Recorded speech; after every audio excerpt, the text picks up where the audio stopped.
বিজ্ঞানসন্মতভাৱে কিদৰে উৎপাদন কৰিব লাগে মাছটো সেই কথাখিনি অসমত খালি দেৰিকৈ হৈছে 1987ত ফিচাৰী এডুকেশ্যন আৰম্ভ হৈছে অসমত এটো এইকাৰণে দেৰি হৈছে যথেষ্ট দেৰি হৈছে আমি আমাৰ পুখুৰীৰ আগতে আমি দেখিছিলোঁ দেউতাই ঢেৰ মাছ পোনা জমা এৰি দিয়ে তাৰ পিছত দুটামান আৰি মাছ এৰি দিয়ে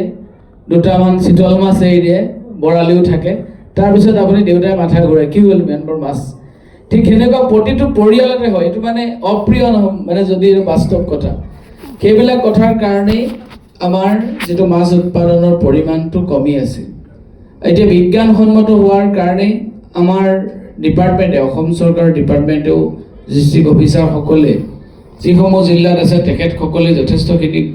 প্ৰাধান্য দিছে আমাৰ উৎপাদনৰ ক্ষেত্ৰত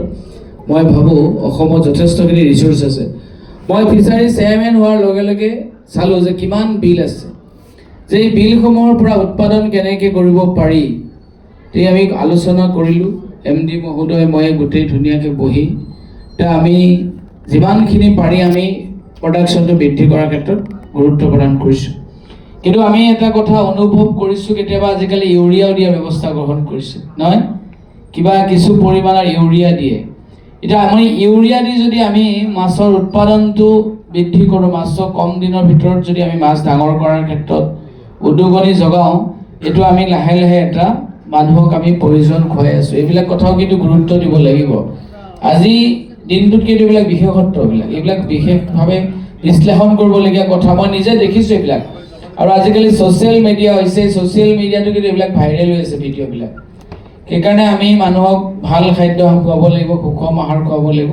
তাৰ কাৰণেও পালকসকলে যথেষ্ট গুৰুত্ব দি আহিছে কিন্তু এইবিলাক কথা যাতে আমি পৰিহাৰ কৰোঁ মই আমাৰ জিলাৰ বিষয়াসকলকো অনুৰোধ আৰু আহ্বান জনাম তেখেতসকলে এইবিলাকৰ ওপৰত গুৰুত্ব প্ৰদান কৰক যাতে আমি ভাল মাছ খুৱাব পাৰোঁ বিষ যাতে মাছৰ পৰিৱৰ্তে যাতে যি ভিটামিন আছে মাছত সেই ভিটামিনৰ পৰিৱৰ্তে যাতে আমি প্ৰয়োজন বা বিষ খুৱাব নালাগে ৰাইজক সেইটোৰ ওপৰত আমি সজাগ সচেতন হ'ব লাগিব আৰু আমাৰ চৰকাৰৰ তৰফৰ পৰা বিভিন্ন আঁচনি ৰূপায়ণ কৰা হৈ থকা হৈছে সেই আঁচনিখিনিও যাতে সম্পূৰ্ণ শুদ্ধভাৱে আমি ইমপ্লিমেণ্ট হয় এতিয়া আজি কৈছে ইয়াতে বহুতে উৎপাদন কৰিব পাৰে সমৰ্থা আছে তো আমি উৎপাদনৰ কাৰণে আপোনালোকে আজি টেকনিকেলি ছেছন থাকিব কিন্তু আপোনালোকে আমাৰ চৰকাৰৰ পৰা যিটো আঁচনি পাব লাগে যে নাবাৰ্ড আছে নাবাৰ্ডৰ দাস ডাঙৰীয়াৰ লগত মোৰ যথেষ্ট ভাল মই মঙলদৈত এখন মহিলা বজাৰ আৰম্ভ কৰিছোঁ আত্মসহায়ক গোটৰ জৰিয়তে শনিবাৰে মহিলা বজাৰখন হয় যথেষ্ট ইনকাম মহিলাসকলৰ মই ভাবিবই পৰা নাছিলোঁ যাতে ইমান ইনকাম কৰিব মহিলাসকলে এই মাছৰ পৰা যথেষ্ট ইনকাম আপোনালোকে মই শনিবাৰে মঙলদৈত গ'লে চাব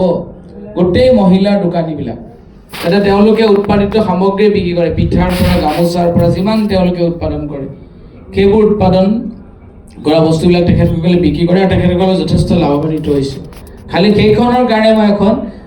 স্থায়ী মাৰ্কেটৰ কাৰণে মই নাবাৰ্ডৰ লগত কথা পাতিছিলোঁ মোৰ বিধায়কৰ কাৰ্যকালৰ সময়ত তাৰপিছত যোৱা নিৰ্বাচনত কিবা কাৰণত মই নিৰ্বাচনত পৰাজয় বৰণ কৰিলোঁ সেইটো আৰু বেলেগ কথা হৈ উঠা নাই পৰৱৰ্তী সময়ত সেইটো এটা পৰিকল্পনা আছে যে এনেকুৱা এখন মহিলা বজাৰ আমি ঠিক এখন মাছৰ বজাৰ এখনৰ ব্যৱস্থা গ্ৰহণ কৰিব লাগে যিখন মাছৰ বজাৰত আমি এতিয়া কৈছে যে স্থানীয় মাছ আমাৰ তেখেতে আহি ক'লে যে একুৰিয়ামত দেখা পাব লাগে আমাৰ ল'ৰা ছোৱালীয়ে আমি আগতে পুঠি মাছ এইবিলাক চেং মাছ এইবিলাকৰ ছবি চাইছে পঢ়িছিলোঁ আমি ঘৰত মাছ পায় সেইবিলাক এতিয়া লাহে লাহে সেইবিলাক মাছ বিলুপ্তিৰ ফালে আগবাঢ়িছে একুৰিয়ামৰ ব্যৱস্থা কিন্তু সেইবিলাক মাছো আমি ইতিমধ্যে পালন কৰিব লাগে তাৰ পদক্ষেপ গ্ৰহণ কৰিব লাগে এইটো গুৰুত্বপূৰ্ণ ভূমিকা ল'ব লাগিব পিপলি চেং বুলি এটা ওৰাঙৰ ৰাষ্ট্ৰীয় উদ্যানত পিপলি চেং বুলি আপোনালোকে পাইছেনে পিপলি চেং সেইটো মই আমাৰ এছেম্বলিত মই এইটো প্ৰশ্ন কৰিছিলোঁ আৰু এছেম্বলিত মই মেইন মন্ত্ৰী বাইদেউ আছিল তেতিয়া আমাৰ কি বাইদেউ প্ৰমীলা বাইদেউ আছিলে তেতিয়া মই এছেম্বলিত কৈছোঁ যে পিপলি চেংটো বাহিৰলৈ বহুত টকাত বিক্ৰী হয় সেইটো মানে একুৰিয়ামত ৰাখে মানুহৰ ঘৰত এইটো বহুত টকা দামী মানে বহুত দামী মাছ এতিয়া লাহে লাহে এইটো ধৰিছে কেইদিনমান আগত ওৰাঙত আৰু বহুত ধৰিছে তাৰমানে অসমতো আমাৰ ইমান দামী মাছ আছে তাৰমানে কিমান সম্পদ আছে এইবিলাক বহুত কথা দীঘলীয়া বক্তব্য নাৰাখোঁ আৰু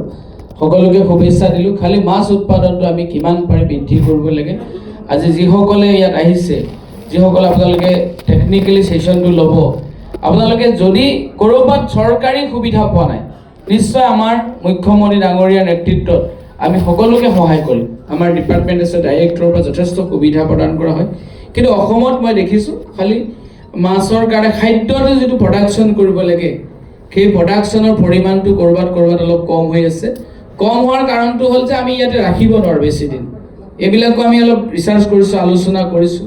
আমি খাদ্যটো উৎপাদন কৰি অসমৰ যিটো পৰিৱেশ সেই পৰিৱেশত আমি ৰাখিব পৰা নাই। সেইকাৰণে সেইটো তাত কাৰণে অলপ প্ৰডাকশ্যনটো কৰিবৰ কাৰণে বহুতে ভয় কৰে। কিন্তু আমাৰ যিটো খাদ্য, মাছৰ খাদ্যটো যদি আমি ৰাখিব, ৰ মেটেৰিয়েলছতো অভাৱ নাই, আমি ৰ মেটেৰিয়েল যথেষ্টখিনি আছে। তো মই ভাবোঁ যে আপোনালোকে যিসকলে আজি ইয়াত হাত দাঙিলে আৰু যথেষ্ট ইয়াত অহা নাই, তেখেতসকলেও যি উৎপাদনৰ ক্ষেত্ৰত যদি আমাৰ চৰকাৰৰ পৰা আপোনালোকক কিবা সহায় সহযোগিতা লাগে, আমি নিশ্চয় আপোনালোকৰ আগত সহায় সহযোগিতা কৰিম বুলি প্ৰতিশ্ৰুতি দি সকলোকে শুভেচ্ছা জ্ঞাপন কৰি মোৰ বক্তব্য সামৰণি মাৰিছোঁ। ধন্যবাদ।